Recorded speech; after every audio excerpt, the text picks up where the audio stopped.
बिस्मिल्लाहिर्रहमानिर्रहीम। अज़ीज़ तलबा अस्सलामु अलैकुम वरहमतुल्लाहि वबरकातुहू। अज़ीज़ तलबा, साबका लेक्चर में हमने जिस मौजू पर बात की थी वो था इस्लाम का मुआशी निज़ाम। इस्लाम के मुआशी निज़ाम में मैंने आपकी खिदमत में इसके बुनियादी तसव्वुरात रखे थे, इसकी तारीफ़ बयान की थी और इस्लामी मुआशियात में दौलत की तकसीम के जो ज़राए हैं वो मैंने आपको बताए थे। आज आपकी खिदमत में जिस मौजू पर बात करनी है वो है हुर्मत सूद। अल्लाह तबारक व तआला ने कुरान मजीद फ़ुरक़ान हमीद में बारहा मकामात पर सूद के हवाले से आयात का नुज़ूल फ़रमाया है और इसको कैटेगोरिकली कहा है कि सूद जो है वो हराम है।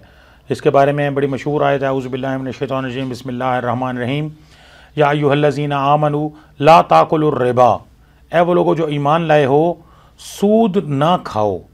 ये सूरह आले इमरान की 130 नंबर आयत है। इसी तरह और अल्लाह तबारक व तआला ने एक और जगह इरशाद फरमाया, औज़ु बिल्लाहि मिनश शैतानिर रजीम, बिस्मिल्लाहिर्रहमानिर रहीम, अहल्लल्लाहुल बै व हर्रमुर रिबा, कि अल्लाह ने तिजारत को हलाल करार दिया है और सूद को हराम। तो सूद को बढ़ाकर खाने की ममानियत है। ख़रीदो फ़रोख्त में आप कोई चीज़ ख़रीद रहे हैं, कोई चीज़ बेच रहे हैं तो उसमें भी सूद हराम है।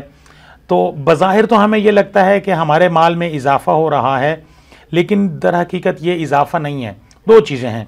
आप ज़कात अगर देते हैं तो ज़कात देने से अगर आपके पास 1 लाख रुपए है, मैंने पिछले लेक्चर में आपको अर्ज़ की थी, तो उसमें से 1 लाख रुपए में से 2,500 रुपये ज़कात देते हैं। तो बज़ाहिर ये लगता है कि हमारे पैसे जो 1 लाख थे उसमें से 2,500 माइनस हो गया है, लेकिन अल्लाह कहते हैं नहीं, ये माइनस नहीं हुआ है बल्कि इसमें इजाफ़ा कर दिया, उसमें बरकत डाल दी गई है।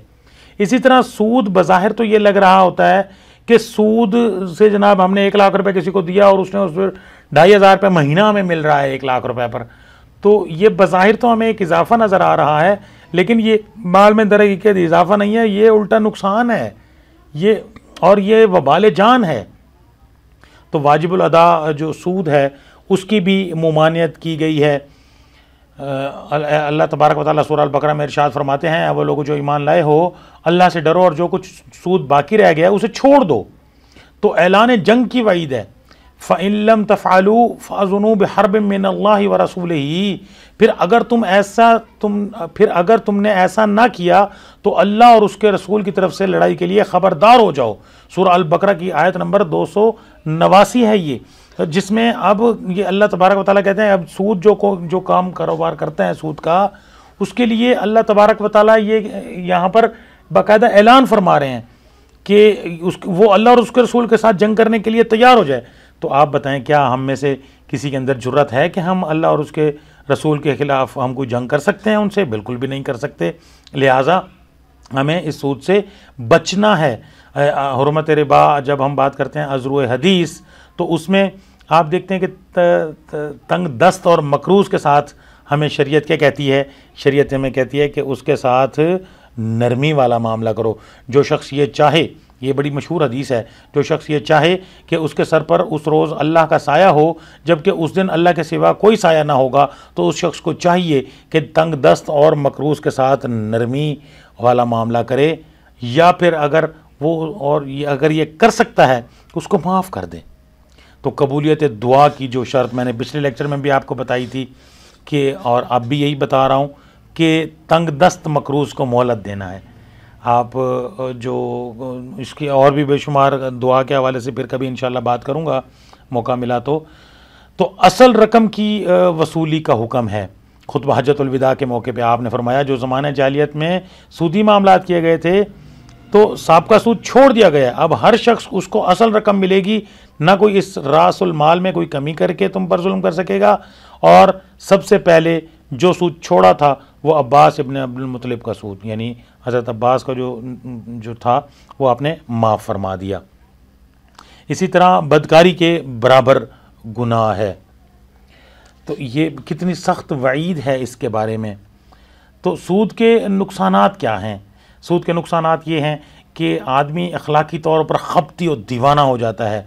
कुरान मजीद फुरकान हमीद में सूरह अल बकरा आयत नंबर 275 में अल्लाह ताला फरमाते हैं, जिसका तर्जुमा ये है, जो लोग सूद खाते हैं वो खड़े नहीं होंगे मगर इस तरह जिस तरह कोई खबती इंसान जिसको शैतान ने छू कर छोड़ दिया हो।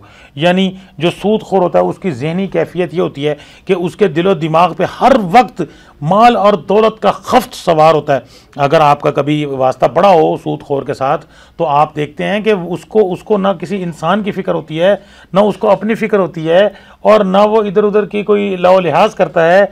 बस उसको सिर्फ एक ही बात की फ़िक्र होती है कि पैसा पैसा पैसा और बस पैसा। तो वो पैसे ही की वो उसकी पूजा करने लग जाता है और वो दौलत ही के गिर्द अपने ज़िंदगी को उसका महवर बन जाती है, और सूदखोर की खुद गर्जी उस इंतहा को पहुंच जाती है, जबकि वो जो मकरूज़ होता है वो तो फाका कशी पर उसको पहुंचाने के लिए ये सूदखोर तैयार होता है। तो इसलिए ये जो अखलाकी तौर पर खपती और दीवानापन उसके ऊपर सवार हो जाता है। इसी तरह मेहनत की नाकदरी, यानी देखें अल्लाह तबारक व तआला कुरान मजीद फुरकान हमीद में सूरह अन-नजम में इरशाद फरमाते हैं कि व अन्ना लैसल इंसान इल्ला मा सआ, और कि इंसान के लिए कुछ नहीं मगर वही जो वो कोशिश करता है, और उसकी कोशिश देखी जाएगी, फिर इसको पूरा पूरा बदला दिया जाएगा। लक़द खलक़नाल इंसान फ़ी कबद, तहकीक हमने इंसान को मुशक्क़त के लिए पैदा किया। तो सूदखोरी इंसान को मेहनत से आरी बना देती है, और इसकी वजह यह है कि उसे बग़ैर मेहनत के और मुशक्क़त के माल मिल जाता है, और वो मुफ्तखोरी का आदी हो जाता है। जो मेरे तलबा अगर काश्तकारी से वाबस्ता लोग हैं तो आप देखें कि जो किसान है वो बेचारा कितनी मेहनत करता है, बिल्कुल धूप में, और जनाब रातों को जाग के पानी लगाना, और एक एक पौधे की जनाब गोडी चौकी, और जनाब खाद दे रहा है, कभी जनाब पानी लगा रहा है, कभी जनाब उसको स्प्रे कर रहा है, कभी जनाब उसकी कैसे कैसे जनाब उसकी वो फसल जब तैयार करता है तो तैयार करने के बाद क्या होता है कि अगर उसने सूद पर पैसे लिए हुए हैं तो जनाब सूदखोर आ जाते हैं, फसल हो या ना हो, सूदखोर कहते हैं हमें नहीं पता, हमें इसका वो दे दें। अब जिसने मेहनत की है उसको इतना फ़ायदा नहीं होता, लेकिन जो सूदखोर है उसको वो सारी उसकी मेहनत जो है वो सूदखोर ले जाता है। तो ये इसमें मेहनत की नाकदरी है। और मैंने आपको पिछले लेक्चर में भी बताया था इस्लामी मुआशी निज़ाम की थीम क्या है। इस्लामी मुआशी निज़ाम की थीम ये है कि पैसा एक हाथ में ना रहे, पैसे की सर्कुलेशन रहे, यानी अमीर अमीर से अमीर तर ना हो और गरीब गरीब से गरीब तर ना हो। लेकिन आप देखते हैं कि अगर सूद के हवाले से हम बात करते हैं तो सूद में कि अमीर अमीर से अमीर तर हो रहा है और गरीब गरीब से गरीब तर हो रहा है। तो ये जैसे आपने बड़ी मशहूर मिसाल सुनी होगी, पैसा पैसे को खींच रहा है। तो अगर ये शरीयत हमें मना नहीं करती है पैसे कमाने से, लेकिन उसको जायज़ तरीके से, ला ताकुलू अम्वालकुम बैनकुम बिल बातिल, एक दूसरे के माल बातिल तरीके से नहीं खाना। इसी तरह तिजारती सूद जो है हमें कोशिश करनी चाहिए कि हम जो तिजारत करते हैं उस हवाले से, मिसाल के तौर में आपको यहाँ पे मिसाल दूंगा कि 6 अशिया के मुतालिक जो हुक्म नबवी है, पहले होता ये था, यहाँ पे चले मैं आपको मुख्तसरन अर्ज़ कर देता हूँ। पहले क्या होता था कि असल में तो जो यहूद होते थे ये असल में लूटते थे लोगों को, उन चीज़ें दे के पहले उनसे ले भी लेते थे और फिर दे देते थे। यानी चीज़ें आज भी हमारे माशरे में ये हो रहा है। मिसाल के तौर पे एक आदमी ने गंदम काश्त करनी है, तो अब गंदम काश्त करने के लिए उसके पास जो बीज है, जब वो बीज लेने जाएगा तो वो तो मिलेगा महंगा, चूँकि वो बीज का हिसाब है, और वही गंदम अगर आटे की पिसाई के लिए आप इस्तेमाल करते हैं तो जाहिर है वो उसकी कीमत कम होती है। तो अब अगर किसी ने अगर गंदम का तबादला करना है तो वो कहते हैं जी मेरे पास तो घर वाले दाने पड़े हैं, तो ये दाना छोटा है और ये हल्का है, और आपके पास जो दाने पड़े हैं वो अच्छे हैं, तो मैंने चूँकि काश्त करनी है लिहाजा आप वो मुझे दे दें और मेरे वाला आप ले लें। तो अगर तो वो आप आपस में तबादला करते हैं तो शरीयत की रूह से आपने वो तबादला बराबर सराबर की बुनियाद पर करना है, बराबरी होनी चाहिए। यानी अगर उसको आप 5 मन गंदम देंगे तो 5 मन गंदम लेंगे। अब ये नहीं होगा कि जनाब चूँकि मेरी गंदम तो जनाब बहुत अच्छी है, मैं दूंगा जनाब 5 मन और लूँगा 7 मन, तो ये सूद हो जाएगा। तो ये 6 चीज़ों के बारे में जो हुक्म नबवी है, जो सोना चांदी गेहूँ जौ, खजूर, अंगूर। तो ये इस पर इसके बारे में अब इस पर फ़ुक़हा ने मज़ीद इस पर बड़ी बहस की है और इसमें बाकी चीज़ों के बारे में भी यही कहा है, लेकिन कुछ के मुताबिक ये है कि सिर्फ़ यही 6 चीज़ें हैं। लेकिन चूँकि हमारे यहाँ चूँकि ये गंदम इस्तेमाल होती है ज़्यादातर, तो इसलिए मैंने आपको गंदम की मिसाल दी। तो ये बैनुल अक़वामी मसाइल हैं। बैनुल अक़वामी तौर पर आप देखें आज हमारा मुल्क पाकिस्तान किन मसाइल में घिरा हुआ है। आज हमारे मसले का सबसे बड़ा मसला जो है हमारा वो सूद है कि हम सूद पर पैसे लेते हैं और सूद के ज़रिए से ही हम वो सूद ही उतार रहे हैं। असल कर्ज़ा जो उसी मकाम पर उसी तरह से खड़ा है। तो इसी सूद की वजह से आज हम तरक्की नहीं कर पा रहे हैं। और हमारा जितना भी आप देखें ना, कितनी हमारी कुरान में, हदीस में, शरीयत में, आपको, मुझे, हम सबको पता है कि सूद हराम है, लेकिन उसके बावजूद आप देखते हैं हमारे इस्लामी मुल्क है, लेकिन उसके बावजूद हम खबर पढ़ते हैं कि शरह सूद इतनी हो गई है। यानी अभी तक हमारा जो निज़ाम है, मैंने आपको पहले पिछले लेक्चर में भी बताया था कि निज़ाम, अब जब तक आप अपना इस्लामी निज़ाम नहीं चलाएंगे, जब तक आप कभी भी कामयाब नहीं हो सकते हैं। इस वक्त हमारा मुआशी निज़ाम, हमारा सियासी निज़ाम, ये सारा उनका चल रहा है, यूरोप का चल रहा है। तो ये यहूदी निज़ाम पर हम चल रहे हैं सारे। तो इसलिए हमारा यहूदी निज़ाम में सूद है। तो अब हम जब तक इस सूद से जान नहीं छुड़वाएंगे, हम कामयाब नहीं हो सकते हैं। तो सूद की जो रूहानी बीमारियां हैं, अब जाहिर है इस्लाम, आपको पता है कितना प्यारा हमारा मज़हब है, कितना अच्छा हमारा दीन है। हमारा दीन क्या कहता है? हमारा दीन हमें ज़कात देने की तलकीन करता है। हमारा अब जो अमीर आदमी है ना, वो सिर्फ ज़कात दे के, मैंने पिछले लेक्चर में भी बात की थी, वो जान नहीं छूटती है, बल्कि क्या है, उसने सदकात खैरात करने हैं। अगर आपका हमसाया भूखा सोता है तो पूरे के पूरे मोहल्ले पर, पूरी कॉलोनी पर उसको गुनाह है कि उसका एक हमसाया भूखा सोता है।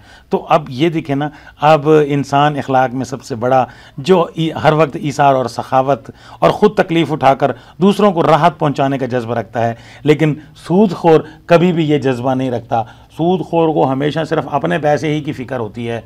तो वो उसकी कोशिश क्या होती है कि वो मुसीबत ज़्यादा पर रहम खाने की बजाय उसकी मुसीबत से नाजायज़ फ़ायदा उठाने की फ़िक्र में रहता है।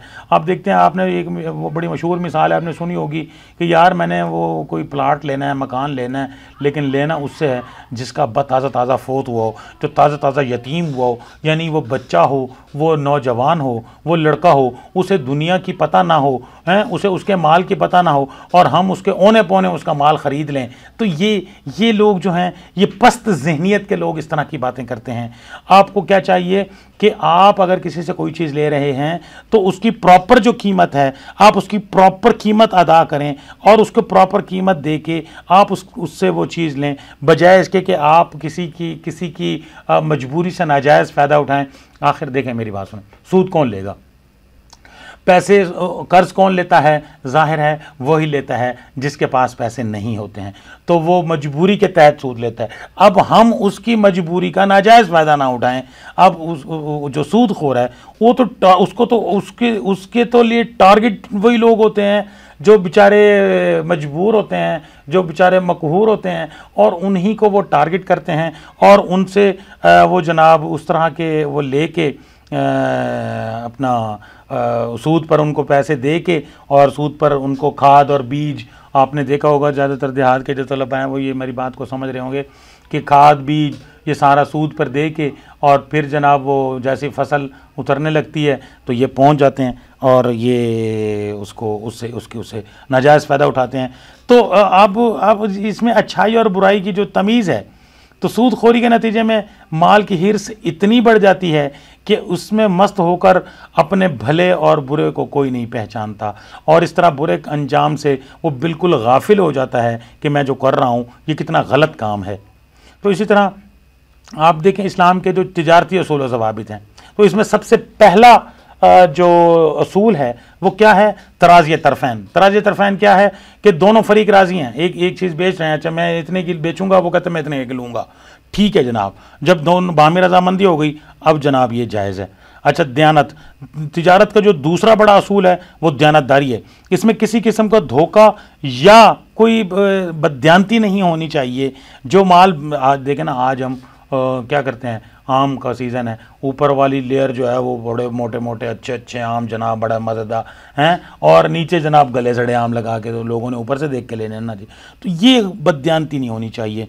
अच्छा, जायज़ और हलाल अशिया की फ़रोख्त तिजारत, यानी कोई आप कारोबार करना चाहते हैं तो अजमिलु फ़ी तलब, रोज़ी के लिए अच्छे अच्छे ज़राए तलाश करें, यानी हराम चीज़ें नहीं बेचनी चाहिए, हलाल चीज़ों को कारोबार करना चाहिए। ऐसी चीज़ें हैं यानी शराब है, बुत हैं और खिंजीर है, या इस तरह की गैर ममनू चीज़ें जो हैं, तो ऐसी चीज़ों की तिजारत नहीं करनी चाहिए। इसी तरह ज़ख़ीरा अंदोज़ी से गुरेज़ करना चाहिए। इस्लाम इस बात की मुखालफत करता है कि मुनाफा के बढ़ने के इंतज़ार में ज़रूरियात ज़िंदगी के अशिया को रोका जाए ताकि उनके दाम बढ़ जाएँ। ज़ख़ीरा अंदोज़ी और एहतिकार को इस्लाम ने नाजायज़ करार दिया है। हम देखते हैं लोग चीनी स्टॉक कर लेते हैं, चाहे इसकी मार्केट वैल्यू बढ़ जाएगी, फिर हम थोड़ी थोड़ी करके बेचेंगे हैं। इसी तरह जुआ और सट्टा वगैरह की भी मुमानियत है हैं। तो ये लॉटरी है और इस तरह की जो सारी चीज़ें हैं ये भी ममनू हैं।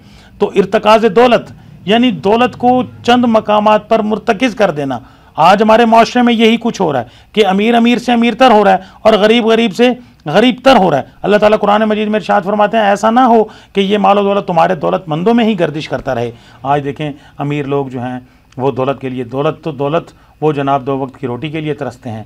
उनको ना वो अपना घर बना सकते हैं, ना वो ढंग से कपड़े ख़रीद सकते हैं, ना वो अपने बच्चों को अच्छे स्कूलों में दाखिल करा सकते हैं, ना वो अपना इलाज करवा सकते हैं। तो रोटी कपड़ा और मकान के नारे तो बहुत सारे लोगों ने लगाए, लेकिन आप देखें उस पर अमल दरामद कितना हो रहा है। देखें उस पर आज की जो हमारी हुकूमत है उसको ये चीज़ देखनी चाहिए कि जो ज़रूरियात ज़िंदगी हैं उनको कैसे पूरा करना है।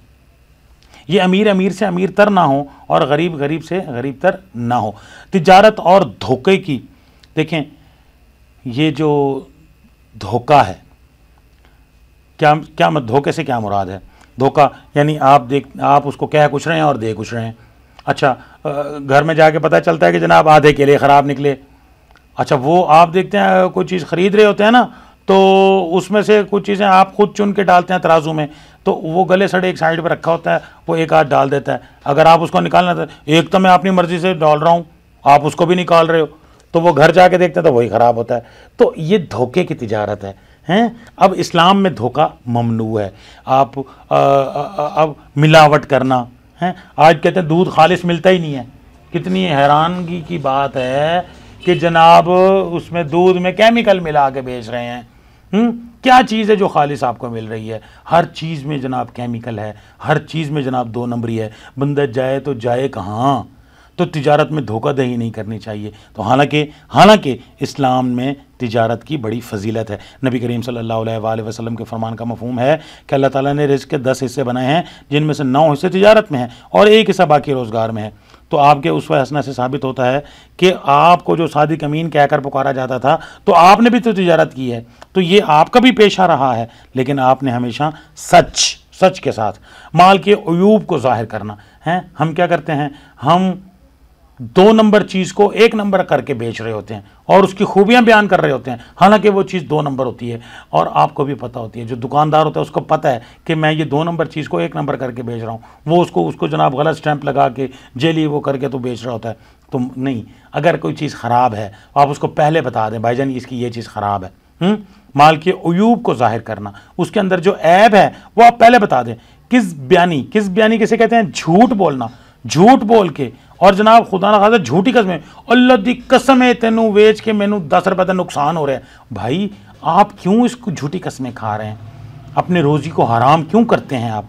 एक तो झूठ भी बोलना, ऊपर से झूठी कसमें खाना, और इसी तरह मजबूरी की तिजारत हैं कि उसको देख रहे हैं कि ये जनाब मजबूर है, तो उसकी मैंने पहले भी ये बात की है कि मजबूरी में उससे कम दाम देना। बैलगरर धोखे की तिजारत हैं, यानी ऐसी तिजारत कि बेचने वाले के कब्ज़े में माल तिजारत ना हो और जनाब वो कह जाए अच्छा जी अभी आप पैसे दे दें, मैं माल आपको बाद में दूंगा। माल उसके पास है नहीं, आगे से वो मिल नहीं रहा। तो जब तक आपके पास माल नहीं है आप उसको नहीं सौदा कर सकते। इसी तरह कस्में खाने की मुमानियत, झूठी कस्में खाना, जो मैंने आपको पहले भी बताया। इसी तरह फल को पकने से पहले फ़रोख्त करना, यानी फल जब पक जाए, आप जो चीज़ आपके पास है नहीं, अब आम की हमारे यहाँ तिजारत होती है, आम बाग उस वक्त बिकता है जब उस पर बूर भी नहीं लगा हुआ होता। अब बेच क्या रहे हैं? आम। आम तो है ही नहीं। तो अब इसीलिए आप देखते हैं हमारे जो देहात के जो भाई मेरे जो स्टूडेंट हैं, जो मेरे दोस्त साहब ये सुन रहे हैं, तो देहात में क्या होता है, देहात में फिर बाद में यही फटा होता है, वो जी जनाब फल नहीं होया तो हूँ मेहरबानी करो। तो फल नहीं हुआ तो आप मेहरबानी करें और रियायत कर दें। तो आपने देखा होगा बाद में ये रियायतें हो रही होती हैं। तो ये सारा कुछ इसीलिए। तो इसमें आप देख लें एहतिकार के हवाले से कि आपको ज़ख़ीरा अंदोज़ी नहीं करनी है। तो अच्छा, एक और चीज़ आखिर में मैं बताता चलूँ आपको कि आप